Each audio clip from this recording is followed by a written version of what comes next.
아무래도 중년 세대분들은 여러 가지 스트레스에 취약하실 수밖에 없어요. 직장에서도 예전 같지 않다. 집안에서는 가족 건강도 책임져야 되고 경제적인 문제들 그리고 은퇴 이후의 삶에 대해서도 생각하셔야 되기 때문에 한시도 편할 날이 없으세요. 뿐만 아니라 이때쯤 되면 건강 문제도 더 많이 늘어나는데 자기의 신체적인 활기가 떨어지고 고혈압이다, 당뇨다, 건강도 한두 개씩 문제가 생기다 보니 우울증까지 겹치는 경우가 많습니다.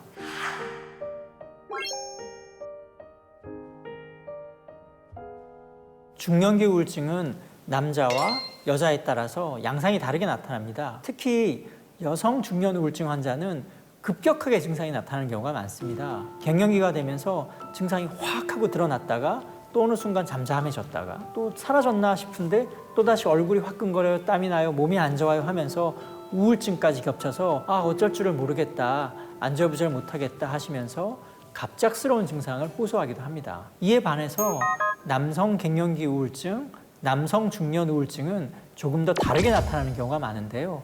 좀 더 서서히 증상이 나타나는 경우가 많습니다. 주로 중년 남성 우울증 환자는 활기에 대한 이야기, 활력에 대한 이야기를 많이 하세요. 이전에는 내가 활기차게 살았는데 요즘은 뭔가 덤덤해서 사는 맛이 안 느껴져요. 뭔가 지치는 것 같아요. 몸이 무거워요. 라고 하시는 경우가 많습니다. 이것이 서서히 진행하다 보니까 이게 우울증인지 미처 깨닫지 못한 채로 뭔가 안 좋나? 라고 궁금해하고 의아해하면서 그냥 지나치는 경우가 많습니다.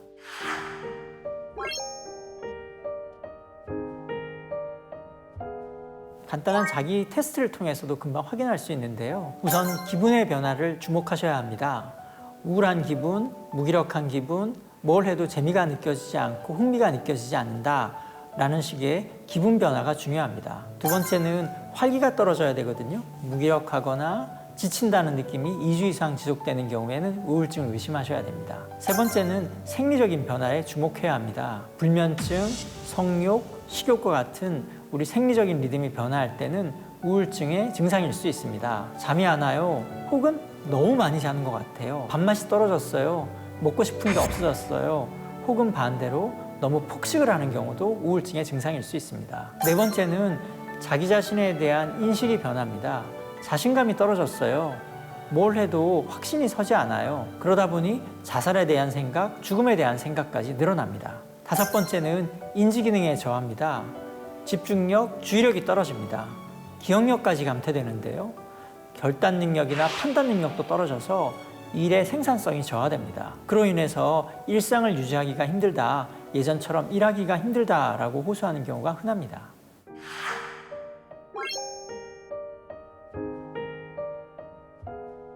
첫 번째는 신체 건강을 잘 돌보시는 게 마음 건강과도 직결이 됩니다. 내과적인 질환이 악화되거나 내과적인 질환으로 힘들어 하신다면 우선 몸을 돌보시는 게 가장 중요합니다. 체력을 키우셔야 돼요. 운동량을 늘리셔야 되고요. 특히나 저는 유산소 운동을 많이 권유드리는데요. 일주일에 150분 이상 중등도 이상의 강도로 운동을 하시는 걸 적극 권유드립니다. 쉽게 말하면 하루에 30분 정도 가볍게 뛰는 정도의 운동이 주 5회 이상 지속되는 운동을 하시면 우울증 약을 먹는 것과 동일한 효과를 나타낼 수 있습니다. 두 번째는 식사를 잘 챙기셔야 돼요.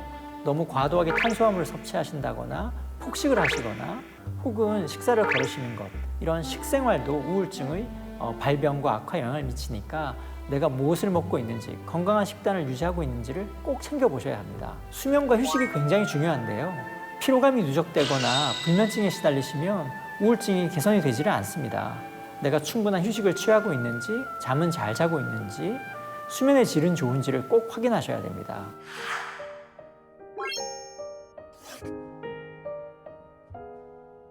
아내나 남편의 권유로 정신과를 찾게 되는 경우가 많거든요. 또 아내나 남편과 함께 방문하시는 경우도 많고요. 그럴 때마다 배우자분이 꼭 물으세요. 내가 어떻게 하면 도와줄 수 있느냐, 내가 뭘 하면 되겠느냐라고요. 우선 제가 첫 번째로 권유드리는 건 같이 산책 많이 하라고 하세요. 남편과 함께 하루에 30분, 1시간씩 밖에서 꼭 걸으라고 합니다. 남성 중년 우울증 환자분들은 잘 이야기를 안 하려고 하거든요. 자기 감정을 속으로만 감추려고 하거나 자신의 문제를 왜곡해서 이야기하는 경우가 많습니다. 그런데 아내분이 이것저것 물어봐 주시거나 감정적으로 잘 위안을 주시면 그제서야 자기 이야기를 하게 되는 경우가 많은데요. 아, 당신 힘들겠다. 요즘 표정이 굳어 있는데 무슨 문제가 있느냐. 힘들 때 나한테 이야기를 하면 나도 나름대로 고민해 보겠다. 라고 넌저이시 권유하듯이 이야기해 주시면 오히려 이야기를 풀어나기가 좋습니다. 반대로 여성 중년 우울증 환자분들은 조금 더 다른 양상으로 나타나기 때문에 남편분들이 도와주셔야 될 양상이 다릅니다. 아내의 감정을 읽어주고 인정해주는 것이 우울증의 진단일 뿐만 아니라 치료적으로도 도움이 됩니다. 실제로 남편분들이 아내의 감정을 인정해주는 것만으로도 아내분들은 많은 위안을 받거든요.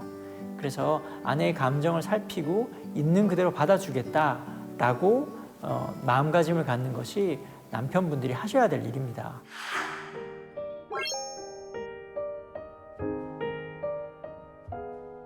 우울증으로 정신과에 오시면 치료 방법은 크게 세 가지로 나뉩니다. 첫 번째는 상담인데요. 상담이라고 해서 어렵게 생각하실 이유가 없습니다. 지금까지 살아왔던 이야기, 지금 힘든 이야기, 그리고 앞으로 삶에 대한 자기 이야기를 털어놓으신다고 생각하시면 되거든요. 자연스럽게 자기 이야기를 하시다 보면 내가 내 삶에 이런 의미가 있었구나, 그리고 앞으로 이렇게 살아가면 되겠구나 라고 목적의식이 생깁니다. 두 번째는 약물 치료입니다. 정신과에서 주된 치료법이기도 한데요. 주로는 항우울제, 즉 우울증 치료 약물을 쓰게 됩니다. 편견이 많이 해소된 것 같지만 여전히 정신과 약물에 대해서는 두려움을 갖는 경우가 많은 것 같습니다. 우리가 기분이 우울해지면 커피도 마시고 초콜릿도 먹기도 하잖아요. 마찬가지로 우울증 환자분들이 기분을 변화시키고 활기를 되찾기 위해서 항우울제의 도움을 받는 건 이렇게 커피나 초콜릿을 먹듯이 자연스럽게 자신의 기분을 변화시킬 수 있는 방법이다라고 편하게 인식하고 받아들여 주셨으면 좋겠습니다. 세 번째는 자기관리입니다. 아까 말씀드린 것처럼 우울증에는 운동이 중요하고 식단을 잘 관리하고 건강을 잘 챙기고 잠자는 걸 잘 챙기는 것이 중요한데요. 이런 자기관리를 잘 할 수 있도록 의사가 동기부여를 해드리고 자기관리법을 익히고 그것을 실천할 수 있도록 도와드리는 역할을 합니다. 오늘 중년기 우울증의 진단과 치료에 대해서 말씀을 드렸는데요. 도움이 되셨기를 바랍니다. 5080 그레이님들 행복하고 건강한 삶을 위해서 저도 응원하겠습니다. 감사합니다.